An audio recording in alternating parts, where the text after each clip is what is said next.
क्या है आध्यात्म? दर्शन, चिंतन धारा, विद्या या संस्कृति की परंपरागत विरासत।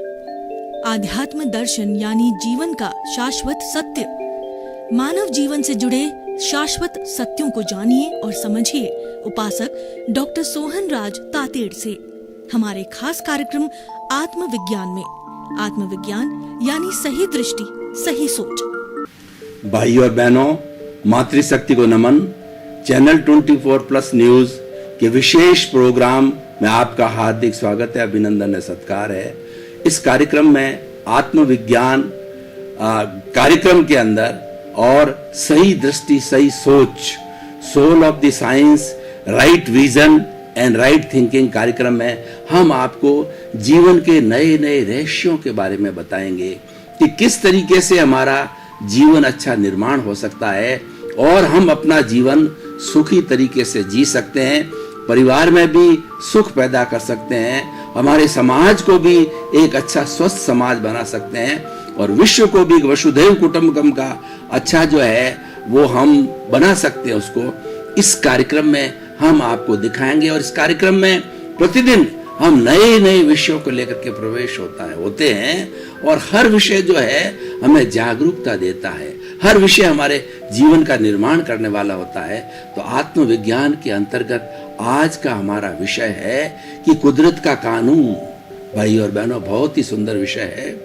ये सारी कुदरत है, जो प्रकृति है, सृष्टि है, जगत है और ये सारी दुनिया है, जो विश्व है, ये कानून से चलती है। सारी नदियां अपने कानून के हिसाब से ऊपर से नीचे की ओर चलती है, एक बहाव के साथ चलती है। सूर्य समय पर उगता है और चंद्रमा समय पर उगता है और ऋतुएं समय पर होती है। सब काम अनुशासित तरीके से होता है क्योंकि सबका संचालन करने वाली कुदरत है। वो नेचर माँ है जो कि सबका संचालन करती है और सब कुछ उसके हाथ में है, इसीलिए इसको कुदरत का कानून कहते हैं। और नेचर माँ की प्रकृति का जो है ये नियम है कि तुम अगर मेरे नियमों का पालन करोगे तो मैं 100 वर्ष की उम्र देकर के जगत के अंदर भेजती हूँ और तुम्हारा कोई तरह की बीमारी नहीं आएगी। और प्रकृति माँ ने हर प्राणी के शरीर के अंदर एक ऐसा यूनिबिल्ट सिस्टम डाल रखा है जिसको कि हम इम्यून सिस्टम कहते हैं। उसके माध्यम से जो है व्यक्ति 100 वर्ष कभी बीमार नहीं पड़ सकता, प्रोवाइडेड वह प्रकृति के नियमों का पालन करे। तो आज हम उसी कुदरत के कानून की बात करेंगे जो कि हमारे आत्मविज्ञान पर लागू होता है। आत्मविज्ञान का अर्थ होता है आत्मा का सुव्यवस्थित ज्ञान, आत्म साम्राज्य बहुत बड़ा है और आत्मा की साक्षी से ही इंसान सब कार्य करता है। और इस पूरे चराचर जगत के अंदर, इस जो कुदरत के अंदर दो मुख्य तत्व है, जड़ और चेतन। इन जड़ और चेतन पदार्थों के ऊपर जो है कुदरत का कानून चलता है और उस कानून के तहत जो है ये जड़ और चेतन पदार्थ मूवमेंट करते हैं। जड़ और चेतन पदार्थ आपस के अंदर मिलते हैं और आराम से जीवन यापन करते हैं। जिस चीज की जैसी इंद्रिय होती है, एक इंद्रिय, द्विंद्रिय, त्रिइंद्रिय, चतुरिंद्रिय, पंचेंद्रिय, जैसा जैसा प्राणी होता है उनके उत्पत्ति स्थान होता है। सबकी उनकी टोटल करें तो 84 लाख उत्पत्ति स्थान है जहां पर कि नेचर के अंदर, कुदरत के अंदर वो जीव जन्म लेते हैं। उनका वर्गीकरण मैं आपको करके बताना चाहता हूं। 7 लाख पृथ्वी का है, 7 लाख अप का है, 7 लाख तेजस का है, 7 लाख वायु का है, 10 लाख प्रत्येक वनस्पति का है, 14 लाख साधारण वनस्पति का है, 2 लाख बेइंद्रिय, 2 लाख तेन्द्रिय, 2 लाख चतुरिंद्रिय, 4 लाख नारकी, 4 लाख देवता और 4 लाख तिरेंज पंचेंद्रिय, 14 लाख मनुष्य की जाति, 4 गति, 84 लाख जीवा योनि के प्राणियों का उत्पत्ति स्थान कुदरत के अंदर है। तो ये कुदरत का कानून बिल्कुल परफेक्ट है, ये प्योरली अर्थमेटिक है। कुदरत क्या करती है कि कुदरत जो पनिशमेंट देती है, अवार्ड देती है। कई लोग ये कहते हैं कि ये सब कुछ ईश्वर के हाथ से चलता है, लेकिन ईश्वर है वो किसी को बुरा फल क्यों देगा? और ईश्वर किसी को बुरा फल देगा और किसी को बुरा फल देता है तो ईश्वर पक्षपाती हो जाएगा। ईश्वर तो एक पवित्र जो है तत्व है, वो पक्षपाती क्यों होगा, और ईश्वर कभी न्याय कर नहीं सकता।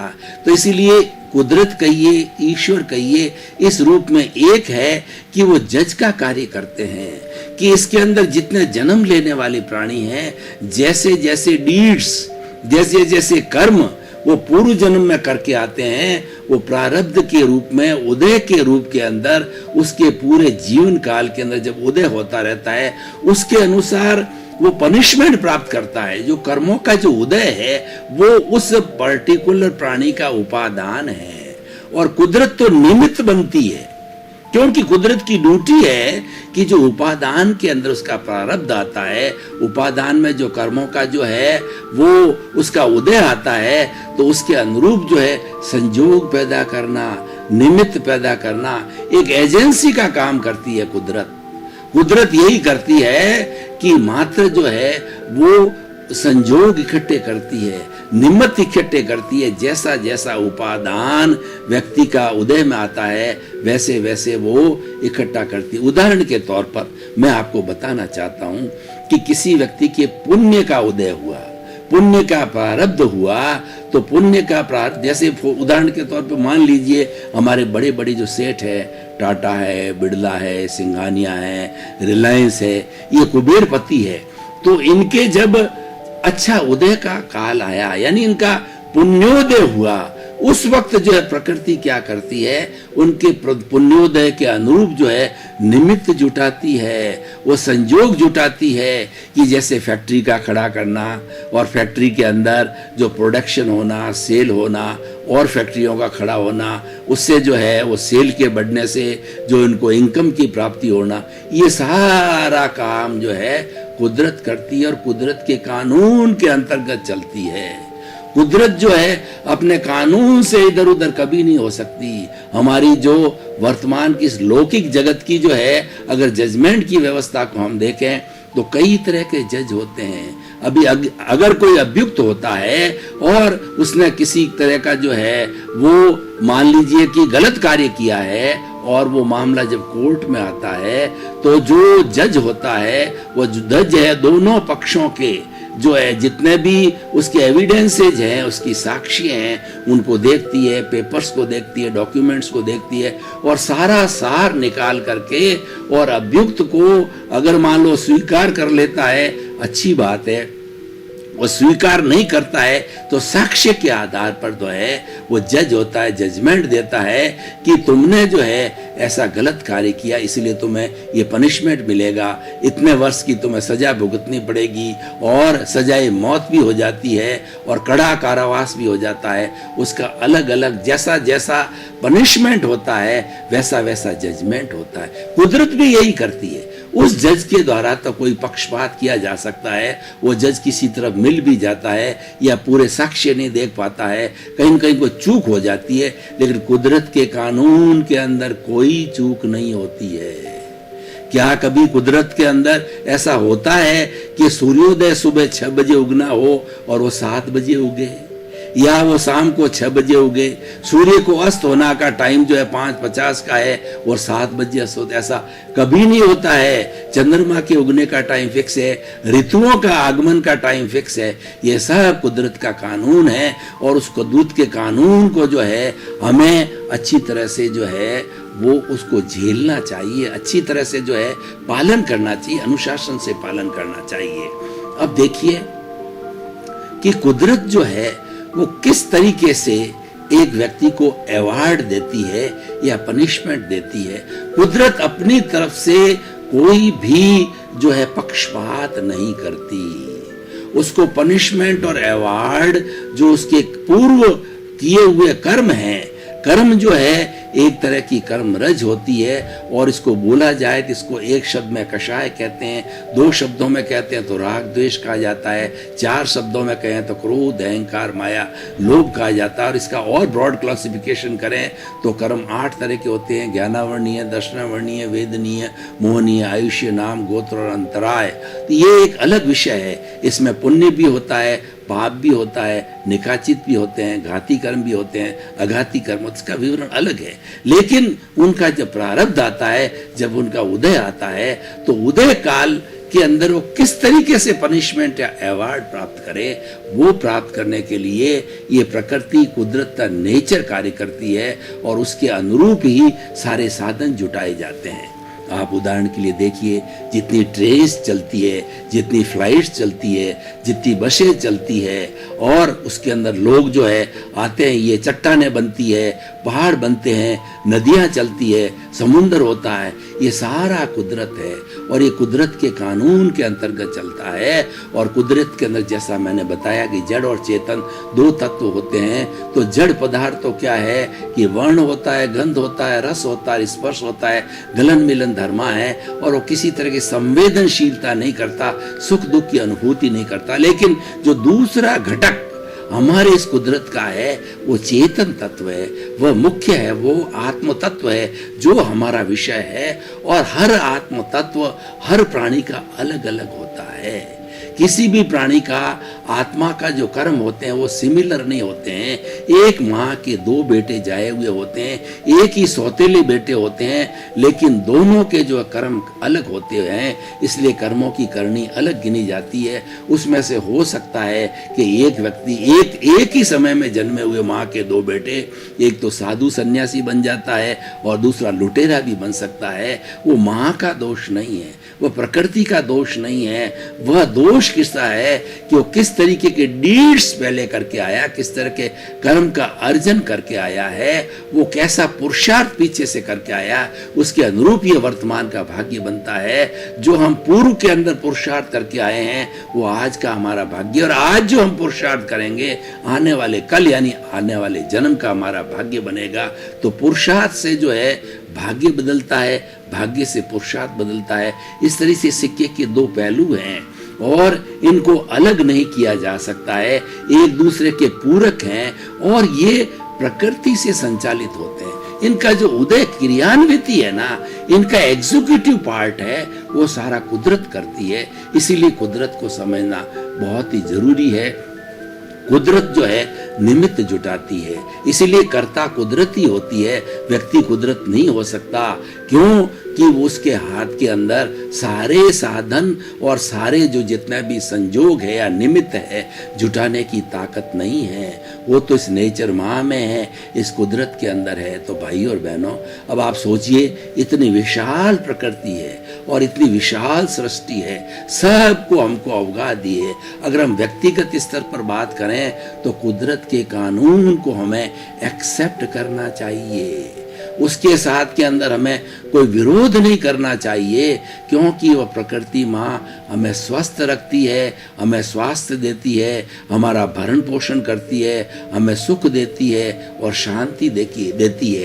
एक व्यक्ति के सूर्योदय से लेकर के शाम के जीवन या सूर्योदय से सोकर के वापस सूर्योदय तक 24 आवर्स की दिनचर्या को देखें तो 24 आवर्स की दिनचर्या के अंदर व्यक्ति को कितना उतार चढ़ाव जो विचारों के अंदर आता है और कितने लोगों से संपर्क होता है और कितनी कितनी चीजें उसके संजोग में आती है। अगर हम कहीं ट्रेवलिंग कर रहे होते हैं तो 24 घंटे में ट्रेन के अंदर हमको कितने कितने तरह के लोग मिलते हैं, मेल मिलता है, फीमेल मिलता है, जो लूले भी मिल जाते हैं, लंगड़े भी मिल जाते हैं, अपाहिज भी मिल जाते हैं, सभी तरह के मिलते हैं। तो सब ये कुदरत के कानून के तहत संचालित होते हैं और हमारा जिसके साथ जब जिस समय संयोग होगा उस समय में हमें वहां जाना पड़ेगा, वहां हमको कुदरत ले जाएगी। कुदरत को व्यवस्थित शक्ति भी कहते हैं, इसको हम साइंटिफिक सर्कमस्टेंशियल एविडेंसेस भी कहा जाता है। ये सब संयोग और ये सब जो है निमित्त जुटाती है। तो इसीलिए व्यक्ति के हाथ में तो कुछ नहीं है, व्यक्ति के हाथ में तो नए बीज डालना उसके हाथ में है। और पूर्व जन्म के अंदर जो कुछ यो बीज डाल के आ गया है, तो वो बीज डलते ही कर्म फल तैयार हो गया। जैसे हम कोई बीज डालते हैं, पौधा होता है, पौधा के बाद फल देता है, और फल जब हम, जैसे आम का पेड़ है तो उस आम को खाते हैं तो मीठा होता है, तो हम आनंद की अनुभूति होती है। और कोई भी कड़वा जो है, कशेला जो होता है, अगर उसको हम खाते हैं तो हमें बड़ी नफरत सी होती है। तो ये सारे फल जो है ना, वो हमारे ही किए हुए हैं, हमें ही उनको अर्जन किया है, वो बोकर के आए हैं, बीज है। मात्र कुदरत तो क्या करती है, उसको उद्घाटित करती है, और जैसे जैसे उसके जो प्रारब्ध और जैसे जैसे उदय काल है, उसके अनुरूप जो है व्यवस्थाएं बिठाती है। इसीलिए हमारी कुदरत है एक बहुत बड़ा मैनेजर है, कुदरत है बहुत बड़ा व्यवस्थापक है, इतनी बड़ी व्यवस्था करता है। एक नहीं, मात्र 84 लाख जीवा योनि के प्राणियों की नरगति, तिरंज गति, मनुष्य गति, देव गति और मोक्ष भी कुदरत पे है। मोक्ष के अंदर जो जीव रहते हैं, जो कि आनंद के साथ रहते हैं, जो अरूपी होते हैं, वो अनंत ज्ञान, अनंत दर्शन, अनंत शक्ति और अनंत सुख का भंडार होते हैं, वो भी कुदरत के अंदर होते हैं। कुदरत भी उनके लिए वहां भी अवगाहना देती है, वहां पे उनको स्थान देती है, और उनको वैसे स्थान की जरूरत भी नहीं होती है, क्योंकि वो अमूर्त होते हैं, उनके कोई शरीर नहीं होता है, वो कोई जगह ग्रहण नहीं करते हैं, लेकिन उनको अवगाहना देने वाली है सारी कुदरत है। हम मोटरसाइकिल चलाते हैं, कार चलाते हैं, और उसके साथ में हम भोजन बनाते हैं, हम अपनी फैक्ट्री खड़ी करते हैं, व्यवसाय करते हैं, ट्रेडिंग का काम करते हैं, स्कूलें खोलते हैं, कॉलेजेस खोलते हैं। सारा कार्य जो होता है वो कुदरत के नियमों के तहत होता है, और कुदरत ही करवाती है, और कुदरत से बढ़कर के कोई नहीं होता है। मान लीजिए कि कोई ऐसा व्यक्ति है कि वो कॉलेज खोलना तो चाहता है, लेकिन उसके भाग्य के अंदर कॉलेज खोलने का उसका उदय नहीं है, उसका उदय भाव नहीं है, उसके वैसे कर्म संचित किए हुए नहीं है, तो लाख भी प्रयास करे तो भी कुदरत वो साधन नहीं जुटाती है, क्योंकि वो उसके भाग्य में है ही नहीं है, वो कहां से आएगा। तो इसलिए कुदरत को समझने के लिए हमें द्रव्य, क्षेत्र, काल और भाव। द्रव्य क्षेत्र होता है वस्तु, वस्तु के अंदर जड़ होता है या चेतन होता है। जैसे मैं एक स्थान से दूसरे स्थान पे चला गया, ये द्रव्य है। और क्षेत्र का मतलब स्थान है। अभी मैं स्टूडियो में बैठा हूँ, स्टूडियो स्थान है। हम ट्रेन में जाते हैं, ए स्टेशन से बी स्टेशन पर जाते हैं, तो हमारा स्थान परिवर्तन होता है। द्रव्य क्षेत्र काल का मतलब समय होता है। हम सुबह जो है अपने घर से निकलते हैं, और थोड़ी देर के बाद में हमारे वर्किंग फील्ड के ऊपर जाते हैं, या ट्रेन में बैठते हैं तो शाम को हम गंतव्य स्थान पर जाते हैं। तो ये काल होता है, द्रव्य क्षेत्र और काल। भाव, भाव का अर्थ होता है इस पीरियड के अंदर जो कुछ भी हमने, जैसे 24 घंटे के अंदर हमारे विचार कैसे रहे, विचारों का जो उतार चढ़ाव है वो भाव कहलाता है। इसलिए भाव बहुत उपयोगी होता है, और इन सब का संचालन भी कुदरत से होता है। क्योंकि भाव कब पैदा होंगे कि द्रव्य क्षेत्र काल जो है ना उनके सामने होंगे। जैसे कि पर्टिकुलर क्षेत्र के अंदर हमें किसी स्थान पर बैठे हैं, वहां मच्छर हमको काट रहे हैं, तो हमारे वहां भाव बिगड़ जाते हैं। भाव बिगड़ने की बहुत संभावना होती है, उन मच्छरों के प्रति हमारा राग द्वेष आ जाता है। हम ऐसे स्थान पर चले जाते हैं जो डाकुओं का स्थान हो, तो वहां पर हमें भय लगता है। लेकिन कुदरत तो सब जो है अपने अपने कर्मों के ऊपर सबको अवगाहना देती है, और सबके स्थान बने हुए हैं, लेकिन वो द्रव्य क्षेत्र काल के अनुरूप ही हमारे भाव बिगड़ते हैं। जब भाव बिगड़ते हैं उसके साथ राग द्वेष जुड़ता है, और राग द्वेष ही सब कर्मों का बंधन होता है, और राग द्वेष से ही हमारे भाव बिगड़ने के कारण हमारा भाव बिगड़ता है, और हमारे नए कर्म जो है वो संचित हो जाते हैं, नए कर्मों का बीजारोपण हो जाता है, अगले जन्म में के जाकर के उसके कर्मों का उदय होता है, और ये सारी व्यवस्था चलती रहती है। और इसको काल, स्वभाव, कर्म, पुरुषार्थ और नियति भी प्रकृति है। प्रकृति और कुदरत एक ही चीज है। प्रकृति, नेचर, कुदरत, कॉस्मोस, ब्रह्मांड, दुनिया, ये सब एक ही बात है, और ये पूरा एनर्जी से भरी हुई होती है।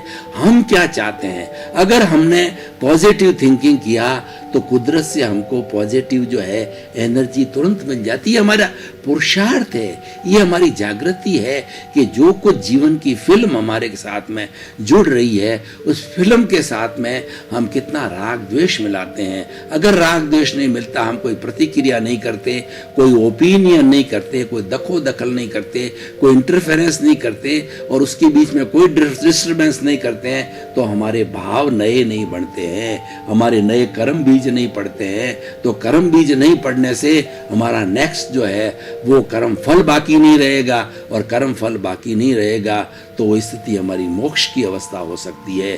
भाइयों और बहनों, आपका बहुत बहुत धन्यवाद। आप ये जो हमारा आत्मविज्ञान कार्यक्रम को बराबर देखते रहिए। इसके अंदर जीवन निर्माण के बड़े बड़े सूत्र बताए जाते हैं, सत्संग की जाती है कि हमारे मनुष्य जीवन को हम कैसे सफल बनावें, और सबसे बड़ी बात है कैसे हम अच्छे इंसान बने, कैसे हम एक अच्छे परिवार का निर्माण करें, कैसे हम अच्छे राष्ट्र का निर्माण करें, और कैसे विश्व का निर्माण करें।